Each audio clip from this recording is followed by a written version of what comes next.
Hi hello నమస్తే. అందరు ఎలా ఉన్నారండి? బాగున్నారా? నేనైతే మాత్రం చాలా బాగున్నాను.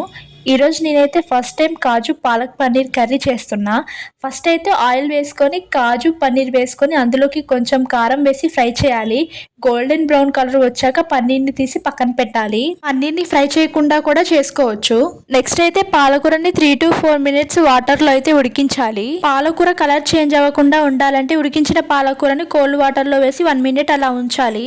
ఇప్పుడైతే మిక్సీ జార్లో పాలకూర 2 మిర్చి వేసి మెత్తటి పేస్ట్ లా పట్టాలి. ఇప్పుడైతే ఇందాక పన్నీర్ ఫ్రై చేసిన ఆయిల్లోనే whole garam masala, garlic, onions, ఎండుమిర్చి వేసి బాగా ఫ్రై చేయాలి. నెక్స్ట్ కొంచెం అంత పసుపు, అల్లం పేస్ట్ వేసి బాగా పచ్చివాసన పోయేదాకా ఫ్రై చేయాలి. ఇప్పుడు పాలకూర పేస్ట్ ని వేసి బాగా కలపాలి. ఇప్పుడు అందులోకి కారం, గరం మసాలా, సాల్ట్ వేసిన క్లిప్ అయితే మిస్ అయింది. అన్ని వేసి బాగా కలిసేంత వరకు కలుపుకోవాలి. ఇప్పుడైతే అందులోకి పన్నీర్, కాజు వేసి పన్నీర్ ముక్కలకి పాలకూర పట్టే వరకు బాగా కలపాలి. ఫైనల్ గా కొంచెం కసూరి మేతి, కొత్తిమీర వేస్తే వేడి వేడిగా కాజు పాలక్ పన్నీర్ కర్రీ అయితే రెడీ అయిపోయింది. ఇదైతే నేను ఫస్ట్ టైం చేశాను.